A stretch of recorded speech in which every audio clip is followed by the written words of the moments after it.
મારે કે કાલે પાછા વળતા અહીં થઈને જજો. મારે કાગળ લખો ડોસાભાઈનો, પત્ર મળે સીધા સાધુ થઈ જાઓ.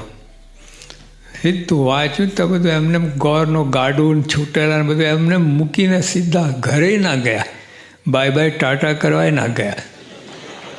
મહારાજ મને બોલાવે છે, જઉં છું પછી જશું ના, કાંઈ નહીં, સીધા ત્યાંથી નીકળી પડ્યા. તો મહારાજ તૈયાર રાખેલો, આ સીધું બીજા એક શબ્દ બોલવાનો નહીં, બેસાઈ દા. હું લાયા, ઓળખો છો? ડોસા જેવા લાગે શું એ જ છે. ચંબુ પગે કઈ રીતે આ કરી શકે? મારે કે ડોસાની વાત કરો તો કઈ રીતે સાધુ થઈ ગયા, આટલા વ્યવહાર ડૂબેલા હતા. મહારાજ કાર્ડની ચિઠ્ઠી આવ્યો, કોઈ ભલામણ કરે છે, મોત આવીને ઊભું હોય તો કોઈને હા ના પાડા રો ખરા.